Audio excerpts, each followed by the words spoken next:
like John said, my name is Chris Stubbs, and I'm the project manager for Penn State's Educational Gaming Commons. Not surprisingly, I'm here to talk about a game that we worked on. And this is a game that was designed in conjunction with Dirk Matier and Dave Brown, who are both instructors in economics.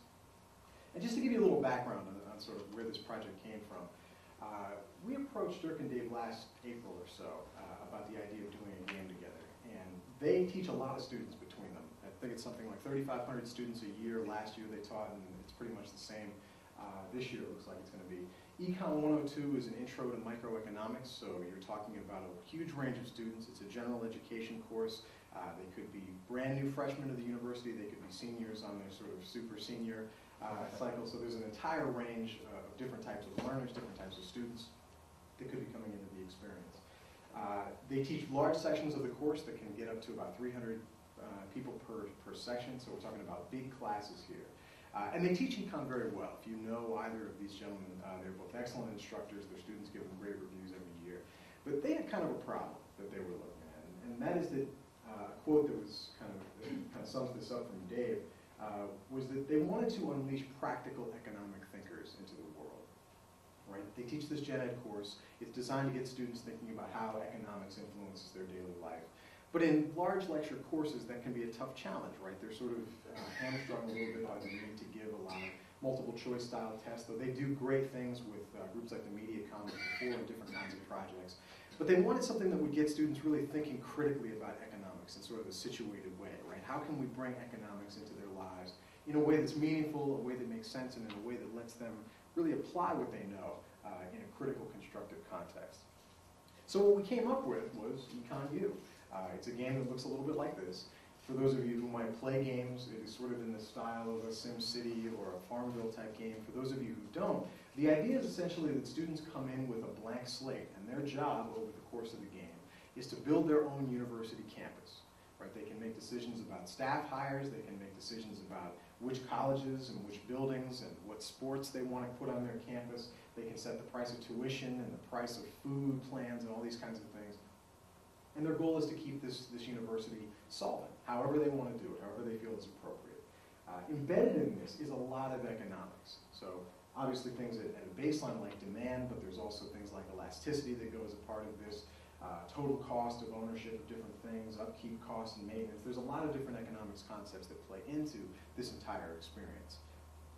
So if you're familiar with educational games, or even if you're not, there's kind of a problem that we see a lot with them, and that is that a lot of educational games tend to be this sort of chocolate-covered broccoli approach, right, where the goal is for you to learn algebra, but we'll let you shoot some aliens if you get this problem right. And so it doesn't really make for a cohesive experience.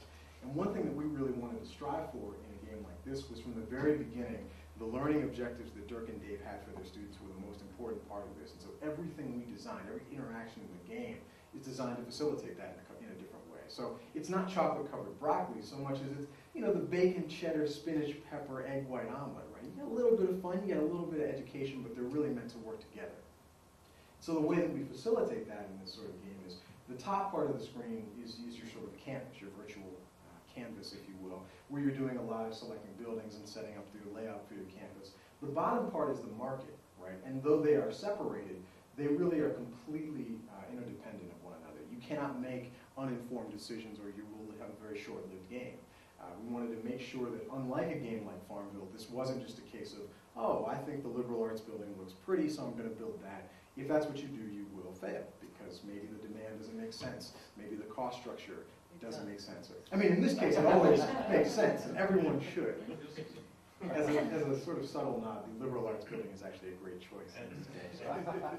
Not surprisingly, of course. So I know Alan was talking a little bit about the achievement systems, and for those of you who may not be familiar with achievements, badges are another name for this experience. We do games, so we got to put some badges in our game. The interesting thing about these, and they are essentially developed goals that we put in the game that players can try and unlock to add additional challenges. One of the things that we found when we were doing some testing with students is we had put some little sort of cutesy characters that would walk around the game and do little things. The students were obsessed with them.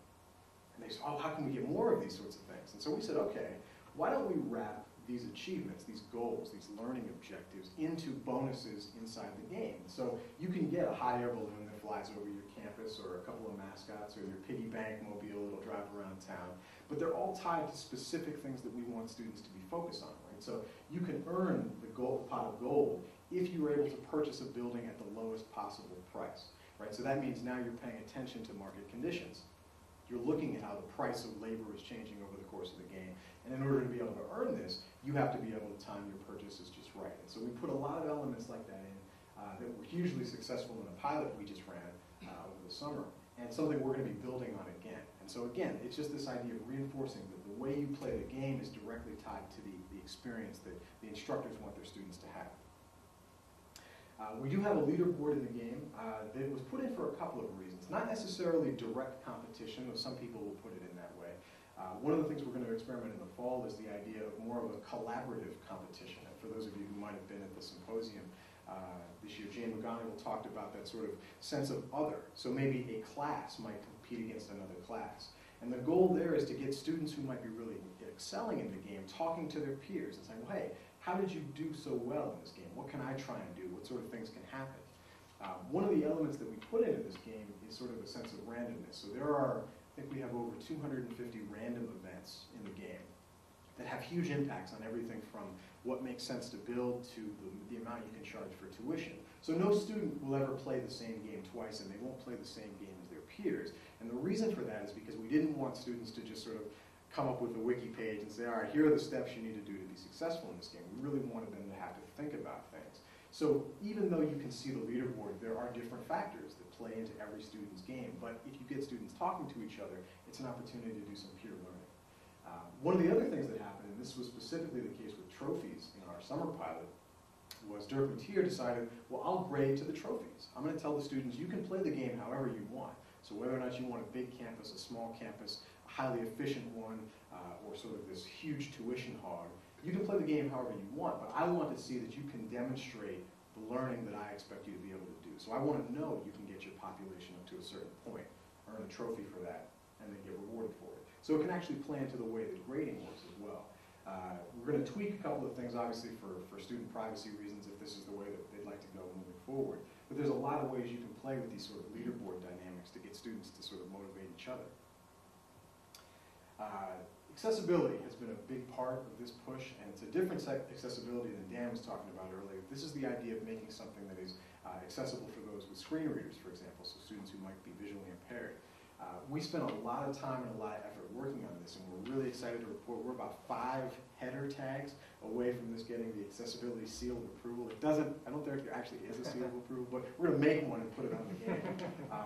But this is something, so again, speaking to Dan's point about kind of looking to the future, the move to accessibility has been one that's actually opened up new possibilities for us. And so the game was originally designed in Flash because it's easy, because it's cross-platform, like a lot of these buzzwords. We moved to HTML5 because that's easier for screen readers to use, but the benefit of that is now we have something that works a lot better on mobile devices, which wasn't one of our initial goals, but it's now something that we're able to pursue. So we're really excited about that. But anyway, we got to get to a little bit of business about this stuff, right? I can get and talk to you about how I think the game works and how great it is and all that kind of stuff. I'm a little too close. So we did some informal assessment. I mentioned we had a pilot this summer with 83 students in one of Dirk Matier's classes. We got a little bit of data back from them.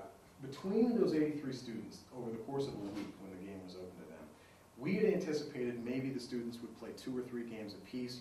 This is not a class full of gamers. This is not a group that's really necessarily excited about games. So we were figuring maybe 200 games we'd see over the course of that week. 870 games these kids played. And we're in the process now of figuring out what that is time-wise. But we're talking about a pretty significant investment of students going back in and playing this. We didn't set them up with anything. There were no instructions for the game. There were no tutorials for the game. They just got a link, and it was go play. And the reason for that was not entirely intentional. We're in the process of putting that stuff together for the big release in the fall.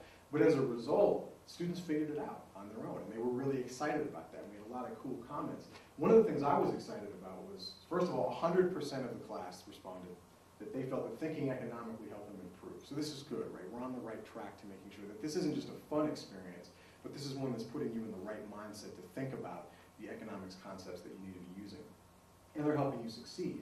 But I like to put the juxtaposition of some of these quotes up with that figure because you see words in here like, you know, addicting. And once I started playing, I couldn't turn it off, right? And so to me, that's an incredibly exciting prospect. And it's part of the reason why we think games are such a valuable teaching tool is because now you're combining exposing them to economic content with something that they want to be doing and something that they're willing to continue playing. So that's a really exciting development for us. Not to mention they like it and learn something from it to boot. So a couple other sort of interesting points that I wanted to throw up here. The top graph is a comparison. We asked the students to rate how they compare their enjoyment of this experience, right, to traditional academic materials, so PowerPoint presentations or lectures or slides or things like that. Not surprisingly, it came out ahead in most cases. So students like this more than they like being lectured to, which is something we expected. The second part of that is we asked them, well, compare it to things that you would do on your free time, right, playing Angry Birds or being on Facebook. Not surprisingly, it did not score nearly as well there. And the reason I bring this up is because I think a lot of people, when they think about educational games, if they have the right idea, they want to create this halo thing, right? I want to make the greatest game that has ever been made. The kids will love this. And I put this up here because in order to be an effective game, it doesn't have to be that. It can just be better than what they're doing now, and that can make a huge difference to people. So again, even though this might seem like something, why would you put a slide like that up there? It's something that excites us because it wasn't better than Facebook, and yet still it can make a meaningful impact. And we can see the kind of numbers that we saw. The other graph is another sort of interesting point that I like to put up, and this is something we hadn't expected. Again, we didn't give these kids any sort of tutorials, any guidance really. It was sort of, here's the link, go play, go figure it out. Well, here's what we'll grade you on. It's all the guidance they got. And one of the things that we found was none of the students considered it a very easy experience. But as they rated it as a more difficult experience, they also considered it to be more beneficial, right? Up until a point when it got too hard. That's when some of that help is going to come into play. But I put this up here because, again, this shows that students were eager to challenge themselves, right? As the game got harder, they liked it and felt like it was more relevant to their experience. A lot of times we see sort of the opposite effect. What is the least I can possibly do to get an A in this course, right? I don't want to challenge myself. I don't want to think about it. We've actually talked with professors that have gotten SRDP reports that said, like, you made me think. This is ridiculous, you know? And then this shows that there's sort of an opposite effect. Like, as long as the challenge is appropriate, and that's one of the big difficulties in designing a good game, you actually have students who are more excited and feel like it's more relevant to the kinds of things that we're doing. So we're really excited about that too. Just a little background to give you guys sort of a sense of how all this worked out. This was a relatively small project. There were basically two of us that worked to put the game together in conjunction with Dirk and Dave. And then we had two graduate assistants that have helped us design some of the assessment metrics that we're going to be using in the fall. It took about a year to get us from literally the paper sketch that you can see up there to a playable prototype that we could put in front of students. And then in July, we had our first sort of in-class pilot, and we're going for our full launch come the fall. This timeline is a little bit deceptive because we actually put together an engine behind the scenes that ran this whole thing, but I'll explain that in just a second. Again, just kind of a visual representation about the differences in design, and we spend a lot of time working and talking with students and saying, hey, does this make sense? What do you think about this? Is this easy to understand? And so it was very important that we took that approach. Part of that was also sort of focused on accessibility as well. So we had one design that ended up changing in subtle ways to make it more accessible to people. So I mentioned this idea of an engine, and for those of you who are not familiar, I won't get overly technical here, but in game terms, an engine is sort of like the backbone that can power a lot of different game experiences. And we made the decision with this game to build an engine from scratch that could support it.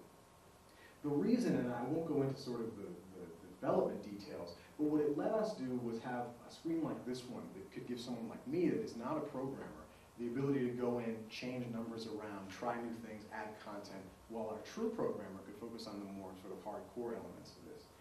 This is really important, one, because it gave us speed, it gave us flexibility, but more importantly, because I'm not assuming that most of you are economics folks here, it gave us the chance to turn this game into anything we want it to be. So this metaphor of Econ U is the first iteration of what we built on this engine. But this could apply to anything.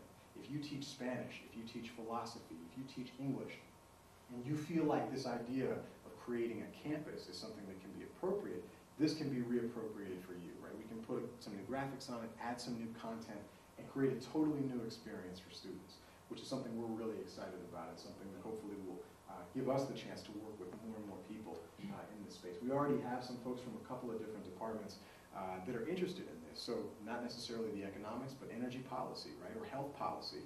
That they want students thinking strategically about, well, what does this mean for a campus or a city or a country, even if you wanted to make that metaphor work. So the idea is that though it is highly tailored to be economics right now, it can be highly tailored to be anything that you might be interested in applying.